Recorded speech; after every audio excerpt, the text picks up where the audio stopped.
Hello, everybody. Christopher, the Canadian conservative here, and I wanted to talk today about a little bit about sort of this, victim mentality and how some people have that, and you don't need to have that. It really is a choice.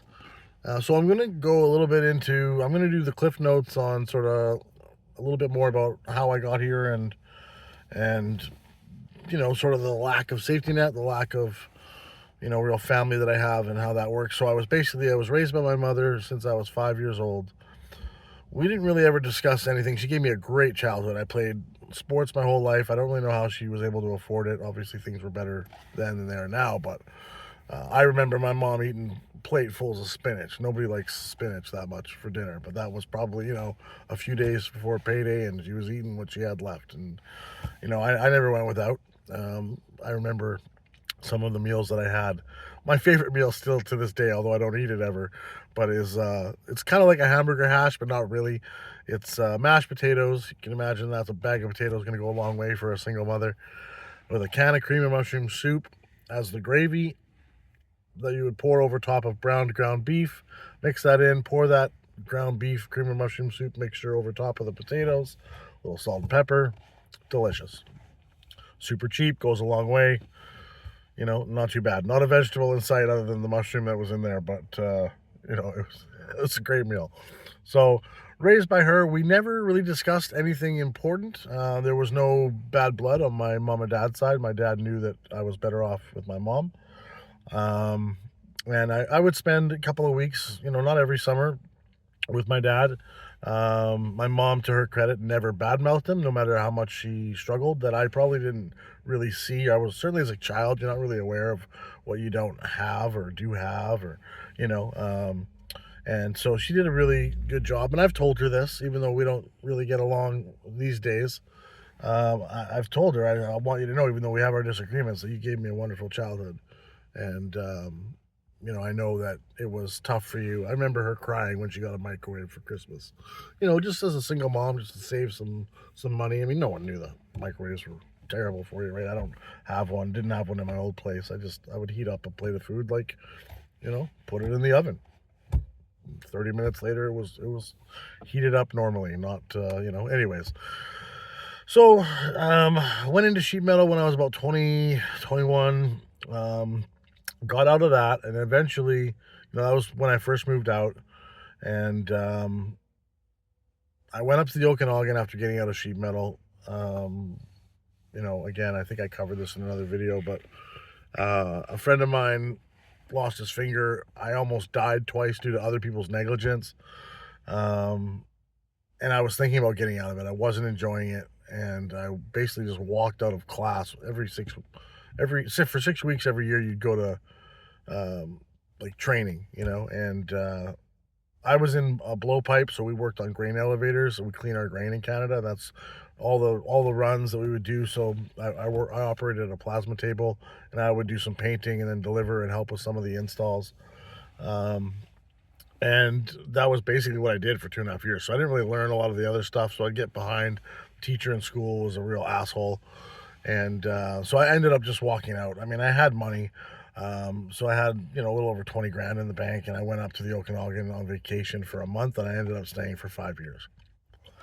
Okay, so now what are you going to do? You know, so I'm coming back. It's 2006. I went up in August of 2001 on my 1 month vacation. Came back in June of '06. Phenomenal time. I loved it. I had great memories. Still have some good friends that live up there. Um, that whenever I go up there, I do see. And so now we're trying to come back home, and I said to my mom, I said, listen, can I stay with you while I'm looking for a place to live? And she said, as long as you have a job. And it's kind of hard to get a job, you know. Um, but I did have an interview lined up for the day after. I told her that. I said, it's going to be in loss prevention, something I've never done. So I ended up getting that job. So we had discussed this a few months prior, and that was no problem, that I could stay with them for, a few weeks, a month, whatever. And as long as I was working and looking for a place to live, you know. And this is not, this is like a white person thing. I don't know. Like, we just kick our kids out of the house. We're not really that supportive. Oh, you're an adult now, figure it out for yourself. And I don't know really where that comes from. I mean, there's a balance between trying to create someone's independence. The thing was, my stepdad doesn't have kids, so my mom and him really focus on living the rest of their life, right? They've worked hard their whole life. My stepdad didn't have any money. He had a roommate and a piece of crap truck when he met my mom. My mom was an executive at Yellow Pages, worked her way from the bottom all the way to the top. Only job she ever had, from a secretary all the way to an executive. Retired at 58, large bonus, the whole thing. So she did very well, and he was very good at investing her money. And they're together. Like, he's not a shady person or anything, but for him to be a little bit self righteous and basically in my mom's ear about not helping me. It's like, imagine where he would be without my mom, without her labor, without her life's effort, without her, millions, So, you know, um, the whole tough love thing, that's great, but you should start that when you're 5 years old, not when you're 25. So, anyways, the time comes and she says to me, quote, "You know what? I've changed my mind. Go live with your father. It's his turn." Well, my dad, the reason he gave up custody so easily is because he knew he was, he was doing his own thing. I'm not going to say he was selfish, but because we have a great relationship, had a great relationship, and I love my dad very much. And most of what I've learned about life came from him, or I've just figured out on my own because my mom and I never discussed anything of any importance. We never discussed, our the future. We never discussed investing. We never discussed buying a home, mortgages, banks, interest, nothing like this, right? So, I mean, I wasn't really focused on that stuff when I was in my early to mid 20s. I was just having a good time. I had money, I was having fun, seeing some parts of the world. My dad was like, "Yeah, sever that umbilical cord, go on vacation up to the Okanagan, you don't need to live 10 minutes from your mom, you know, and which I did. For the first year and a half, 2 years or whatever, I lived up. She was in Coquitlam. I was in sort of Burnaby, New West, edge of Coquitlam area. So, um, and so that was a real blow to me. Like, that was one of the very first things. I mean, that was the second major one. There was another one because when I was in the Okanagan, I became a scratch golfer. Golf was something that I'd always done. I was pretty good at. I played hockey my whole life, baseball, lacrosse for 3 years when I was 5 to 8 years old, and then from 9 till 16, 17, played baseball. Played hockey from 5 till 15 or 5 till 18 years old, and then played some ball hockey after that with my hockey team. Basically, we just, none of us were good enough to go on to junior. We played rep hockey, but we played in the Western Canadian Ball Hockey League, so that was a lot of fun.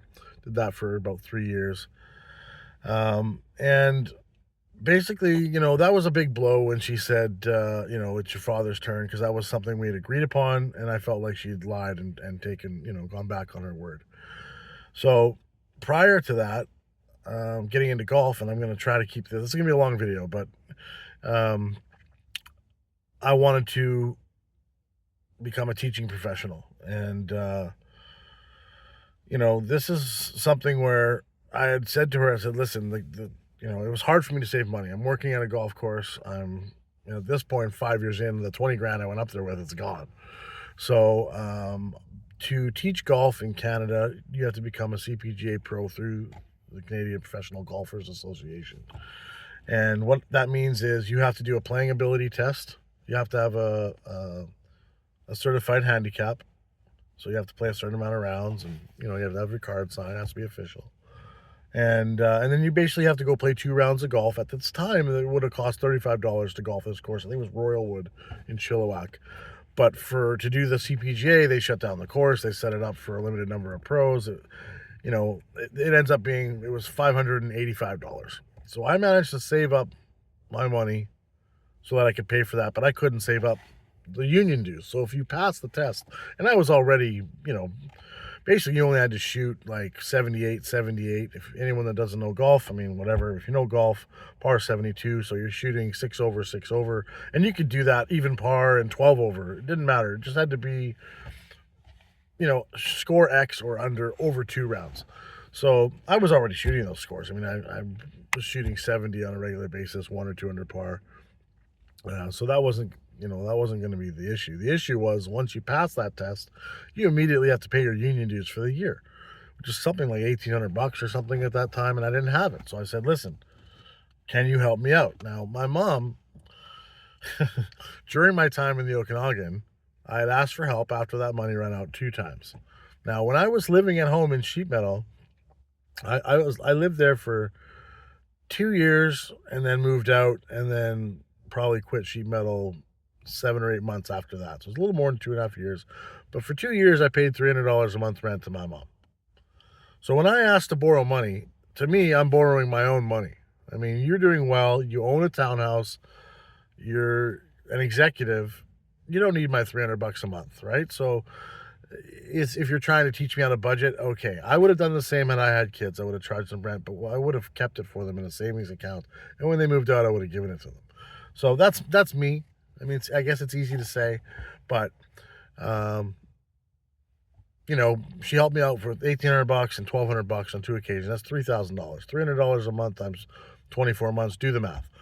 So I came home in 2005, and for Christmas, drove down from the Okanagan, and I didn't ask for this. She gave me a check for $3,000. So you're still paying me with my own money. So obviously that was nice. I mean, when you're broke, you're living check to check anyway. I mean, I'm still having a great time. I wasn't going without. I had a car that was paid for. It was a piece of crap, an '89 Oldsmobile Cutlass, but it was paid for. And so she said, "This is the last money we're ever giving you," as if I'm some sort of degenerate or black sheep, or it was bizarre. I thanked her. It was nice, but like, again, this is where that tough love sort of BS starts. So between her saying, no to the CPGA thing, which was 2 years prior at this point, and then giving me this $3,000, it was like, I guess I forgot to cover that. Basically, she had agreed to pay the dues, and then when the time comes for me to go golf the course, she again said she had changed her mind.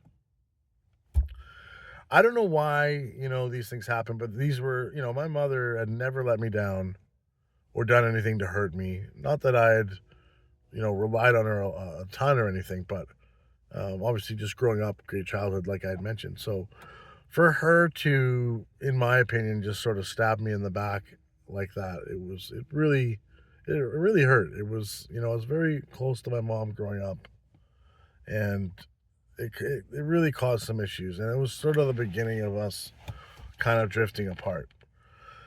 Then when it came time to move back home and she changed her mind about me staying there, well, I go to try to live with my dad. My dad's living in a 1-bedroom apartment, the same apartment that became my office after he passed away. That's where we ran the business out of, and that's where I had helped him over the years. And that's, it was just down near Science World, nice little apartment. And he lived there forever, so the rent was cheap, right? And my dad was very independent. He did not, it's a 1-bedroom apartment, so he would have some friends stay there, like, that worked seasonal. They'd be like in Mexico, and they'd come, and so they would like sleep under this little setup he had under a big boardroom table in his living room, and that's where I slept. And now I popped in on my dad a million times, 9, 10 in the morning, he was still asleep. But as soon as I'm living there, well, he's up at 6 a.m. He made it very apparent that I was sort of in the way. So after about a week of this, I was just like, screw it, I'm just going to live in my car. So here I am, working, the loss prevention job. I was doing 3 12-hour shifts and 3 8-hour shifts. I would do 5 8-hour shifts, well, all 8-hour shifts of loss prevention. And then 3 days of the week, I would pop a security shirt on. A new LP would come in to close. I was doing just liquor stores, which was phenomenal. You caught people every day. It was a lot of fun.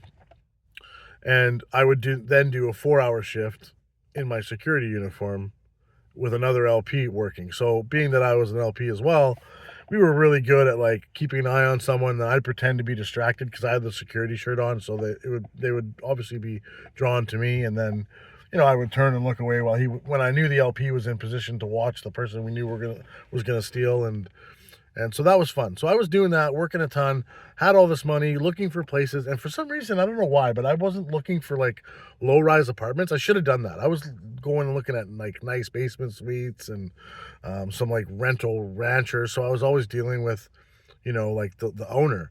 And if there was 20 people looking for this place and I was their second favorite, well, you just didn't get a place. And it was really difficult for me to find a place even back then in 2006.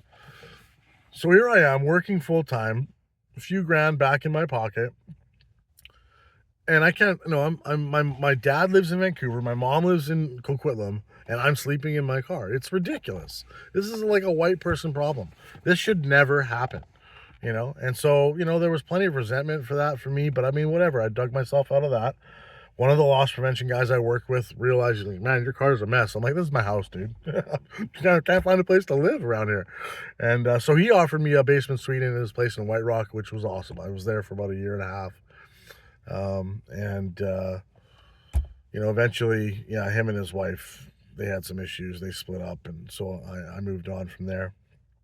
Um, so there was those sort of two sort of main issues. And then, fast forward, I'm doing my loss prevention thing from about 2006 through to about 2018 for about 3 different companies. And then eventually ended up at Loblaw doing CCTV loss prevention. And that was a lot of fun because floor walking is very difficult. It's difficult to catch people. It's so nice when they don't know you're watching and you can zoom in with, 40 or 50 different cameras and just burn a nice DVD for police, open and shut case. It was good. So I did that for about 5 years. My dad was sick a couple times over those years. He beat cancer in 2012 all by himself. No chemo, no radiation. Shrunk a tumor about the size of a baseball down to about the size of a pea so they could operate on it, took it out, he was fine. He gets cancer again, and different type of cancer. And my dad would often, going back to how he was when I was sort of living with him, my dad would tell everybody, I'm working on a 3-month mega project. And it might have been, some sort of expansion effort that he wanted to do through his work or whatever. And he would just be in his creative space and he didn't want anyone to bug him. His ad stuff would have been all done. His revenues would have all been done.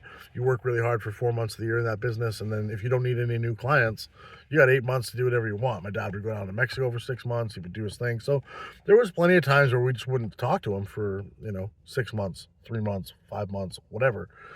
Well, it turned out this mega project he was working on was the second bout of cancer. Long story short, he didn't beat it. I moved in with him for the last 4 months of his life because I didn't realize how bad it was. And he hid it from everyone. And that's when I was tasked by my dad and my brothers, my half brothers. So he has 2 sons from his first marriage.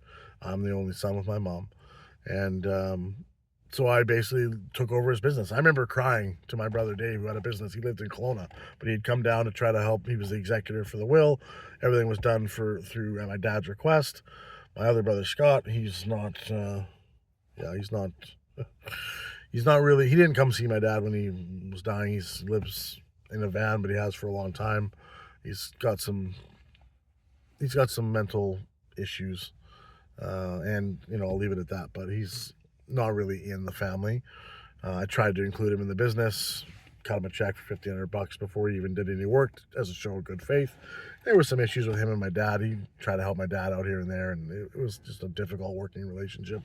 I guess they couldn't quite figure that out. So, but I remember crying to my brother thinking, I can't do this. Like, how am I going to do this? I mean, we had clients like Grouse Mountain. I remember the very first renewal I ever did for tourism sites was going to Grouse Mountain with some displays and my laptop and me. I didn't know how to run a marketing meeting, but I got this renewal and it was just over $12,000.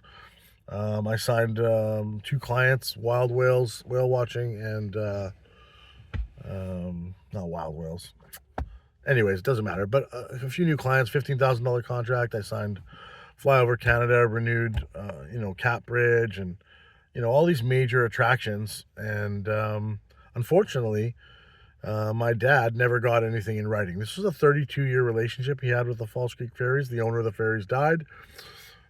it was sort of taken over by the son, but he was just a silent owner. So the manager that had worked there, he started off as, one of the guys driving the little water taxis around Falls Creek. Again, the company's called the Falls Creek Ferries, and this guy, I'm not even going to say his name. He's a piece of trash.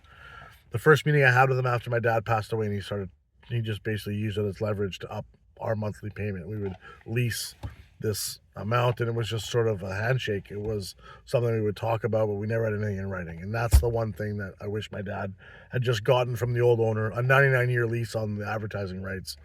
Because essentially, after doing this for a few years, doing the business for a few years, after my dad passed, I was on my own, and I was very successful. We had a really good couple of years in 2018 and 19. My dad passed away in 2018, and he was way too sick to work the business, so I was doing that for that year. And then, of course, we have 2020, and it's COVID, and there's 23 months without an invoice. I couldn't even get a job in loss prevention because I didn't have two of those. And here we come back to my mother again, who's just, a CNN person, MSNBC, cable news, doesn't realize it's propaganda. And so, of course, she says, "Oh, I think everyone should get vaccinated." I'm like, listen, I don't need to get vaccinated. I've already had it. I'd already had COVID, and it was nothing. So we argued back and forth for months about this, and I just, the same old question, if you believe in the vaccine and you think it works for you and you need it, then why do I need to take it for you to be safe? Well, I think everybody should get vaccinated, just straight off of the talking points. It didn't, there's no logic. I said to my mom, I said, why hasn't COVID ravaged the homeless population? I wonder. I mean, they're not out getting COVID shots, and they have suppressed immune systems, or do they? Are their immune systems maybe super turned on because they're just in filth all the time? I mean, it cuts both ways. And she didn't have an answer for that. She didn't know, and it didn't matter.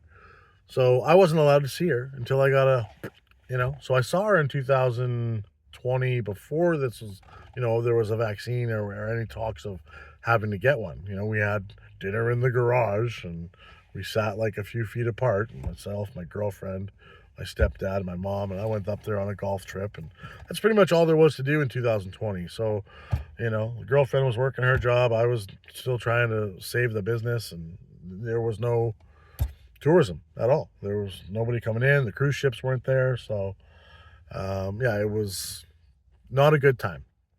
But, I golfed. I was walking golf courses. I eventually caved and got one of those guys. The P5, one of those that the doctor recommended, and it was terrible. All my joints felt super inflamed. I felt like I aged like, I don't know, 20 years overnight. And so, I mean, I couldn't even walk golf courses. I just didn't have the energy. It was unlike anything I'd ever felt. So I told my doctor about this, and he wasn't going to write me an exemption, and I sort of took it like I'm not going to get him in trouble, but it was basically expressed that, if he was to write an exemption, then he would probably be under the microscope from, the Bonnie Henrys, who was our British Columbia, elite top health advisor or whatever. Just terrible person, totally corrupt, and no backbone whatsoever. And so, but he did tell me not to get any more. And so I didn't. And I couldn't even get a job in loss prevention in 2023. They were still wanting to, jabby jabs. And I couldn't believe it. So here it is 3 years, and I'm not even allowed to earn money. And I'm burning through, I had a dog at the time. He got sick. I got totally ripped off, first time as an adult dog owner. Spent $16,000 on IV and all these tests that they said he needed. Dog needed a broad spectrum antibiotic and some IV. IV is about $1,000 a night for a dog. And it could have been $3,000. But I didn't know any better. And then, the next 2 years we burned through the rest of what we had and get back into work for hydro. I have no safety net, right? My dad's passed away. My mom's not helping with anything because I'm an adult and blah, blah, blah, all that old story. It doesn't matter what the circumstance are, and she wouldn't even care to know, So I lost friends through COVID. My golfing buddies, two of them were teachers. These guys, these teachers, every time they would go on strike, you hear, it's for the kids, it's for the kids, class sizes, blah, blah, blah. Yet they're going on strike every 5 years. At some point, you need to stop signing these CBAs that are garbage. So, after the fifth strike, I think it's on the teachers to sign a better CBA. But, all this talk of it's for the kids, they were more than happy to do Zoom calls and make kids wear masks and have developmental problems and social anxiety and all the stuff that came with COVID and isolating kids and not letting people, they loved it.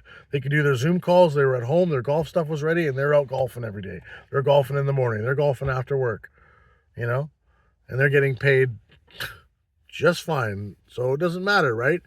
And here I am. I have no income. My business is dying. The legacy of my father that he's left to me. So, we had some very different opinions on COVID. And two of those guys I still don't talk to anymore, and I wouldn't even want to golf back in that regular group of guys because I don't think they would even acknowledge like most of these people that were telling us to let the unvaccinated die. And, if you're willingly unvaccinated, and never mind the side effects that clearly a lot of people had. But just the people that chose to not put something experimental in their body just so they could earn a living, those are the real heroes. Those are the people that stood on principle. And I still, to this day, regret ever caving to my mom and getting the one because I still haven't seen her since then because we don't agree on anything. She doesn't know what world she lives in my opinion. And I didn't either prior to COVID. Because everything's fine. And when, so I don't even blame my mom. Like, I get it. She worked hard her whole life. She did everything she was supposed to. She got the mortgage. She had the good interest rate. She had good credit. She was responsible with her money. Always paid her bills first. Worked her way from the bottom all the way to the top. Retired early. Owned a house. Sold that. Got a townhouse. Got a property out of town. And, so she did well. She did everything by the rules. And she's been rewarded with a nice life. Good for her. But, when things are good, you don't stop and look around a lot of times. So that's fine. What I don't respect is that she won't watch a video. She won't read an article. She won't, there's nothing that I could know that she doesn't know better, or already know. And, I remember her asking me where do you get your news from? Like so many places, a lot of independent media, blah, blah, blah.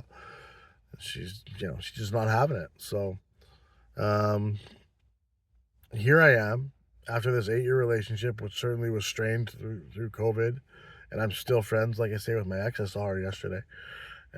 We had a nice time. Little Costco shop. And got some sweatpants. I don't know where they are. They're back there somewhere. But I don't have that safety net. There's nobody helping me if something goes wrong. I don't have to live in my car. I do have a good friend of mine, my dad's and now of mine. He was at my dad's service. And he's a phenomenal guy. He lives out in White Rock. He said I could have stayed there. I have my cousin out in Hatzick said I could have stayed there. And I have a friend out here that, sort of an acquaintance that I know through a good friend in the Okanagan. He's a bit of an idiot. He's one of those guys voting PPC, which is like throw your vote away. Very articulate, guy, well studied in history. And for some reason, these people that are so smart can be so stupid. There's 2 horses in the race, and you want to bet on the pig that's not even in the race. Okay, so here I am at 48, starting over. I worked security for BC Hydro through Paladin. Oh God, terrible management there. It's just Brown Town. It's just they hire. They have a referral program, which is just a nepotism program. And I would never put my name to someone else's name if I thought they were going to, do a shitty job. Whereas the rest of these people, they don't care. They just want the money for the referral and the person that's going to, going to work. They don't care if that person's good at the job, bad at the job, caught sleeping. I caught people sleeping, but because they had a relationship with management, they didn't get fired. It's just, it's just nepotism. It was, you know, and so many things that fell through the cracks, very poorly managed, but managed to survive there for a little over a year and a half. Was wrongfully dismissed. Obviously, I'm collecting EI because of that. You can't be fired for cause and collect EI. You have to work a certain amount, pay out of your taxes a certain amount into EI, and that determines, what you can get. I qualify for the maximum amount on EI, the maximum amount of weeks, which is 44 weeks. I was 1198, and it went up in January to 1204 every 2 weeks. That's after tax. So the bottom line is there's been a lot of stuff that's sort of happened that's been out of my control. Now, I could have made a million better decisions, right? I could have stayed in sheet metal and gotten out later and been better off financially. But I thought I was feared at the time. I remember thinking I'm going to get stuck in this because it's a good wage. So I'm going to take this money and I'm just going to get out. And that probably wasn't the right decision. I could have invested some of the money from the business. I mean, had I just bought, say 40 grand of Bitcoin, I'd be in a much better situation right now. I didn't even know about investing. I didn't know about, I knew about gold and silver, but I didn't know how to do it. Again, never had any of these important conversations. So it's not until I don't know how you stumble upon this stuff, but COVID really woke me up. It woke me up to government mismanagement, waste, inflation, fraud, which of course inflation and fraud will get you down the gold, silver, precious metals, invest your money so you're not losing to inflation, get it out of the bank kind of route. So, and this is sort of my life. This is what's happened. And so here I am, single, 48, starting over. And yeah, it's not easy, but all of that said, and this is sort of ties into the victim mentality, is I am not a victim. I am so fortunate that I'm born in North America, which, assuming we have a good result in the election, is still a free country in Canada. You're seeing Russia, which is, by the way, white and Christian. They are a Christian society. There's nothing wrong with Caucasian Christian society and those values. Russia, we've been told they're the enemy. They're not the enemy. They are acting against globalist pressures that are trying to break Russia up into 5 or 6 different states. That's the end game. Won't get into that, but if you look at Canada, the United States, and Western values, I could have been born in a lithium mine, in a non-artisanal mine, which is nothing but artisanal. Kids 12, 14 years old up to their elbows in dirt digging for lithium. I could have been born in Africa or some other crap country. I could, I have opportunity still with everything that's happened to me. I've heard of friends, I don't know them personally, but people that have killed themselves because they lost their business and they, had some policy where, they were somehow, even with suicide, more valuable dead than alive in their opinion, and to take care of their family or whatever. I didn't have a family. I didn't have a mortgage. So as bad as it was losing the business, which was such a great opportunity, and, my life would be very different had we been able to hang on to that. I still have an opportunity. I'm not, and so that, I guess what I'm trying to say is like, no matter how bad things get, sure, it's all perspective, and it doesn't, you can always find somebody worse off than you. That doesn't mean what's happened to you doesn't suck. What's happened to you isn't real. When what's happened to you isn't a major setback that you have to overcome. But the point is you have the opportunity to overcome it, right? And that's what I'm going to do. I'm free right now. So, as soon as this license comes in, my security license, I'll go get a job. And I'm going to keep doing this because I'm not going to tread water. I'd rather pay $1,000 a month into gold, silver, some, through my TD microshare account or whatever it is, or, however I want to do it. I haven't decided yet how I want to buy stocks, but you can buy parts of stocks and and just keep building that, you know? And so that's what I'm gonna do. And at some point, we'll get playing poker again. At some point, I'm gonna, get my PI license and consulting business going. Um, and then, I'll do my dog charity. And I could very well see myself moving out of this province. This, Alberta seems much more like my kind of values. Maybe not Calgary and Edmonton so much. And on another note, federal elections are important, but municipal elections are important. That's where these people get in and where they really screw with you. Federal government can only do so much to incentivize, municipal and provincial governments to do things. So, if you have a good federal government in and terrible municipal and provincial governments, it's kind of a stalemate sometimes. So, anyways, but nonetheless, get out there and vote and drag somebody with you and vote Conservative. Pierre Poilievre for PM. Otherwise, if they don't get in, then yeah, things are gonna be very different in this country. Excuse me. So I guess that's what I wanted to say is no matter what happens to you, you can bounce back. It is about perspective.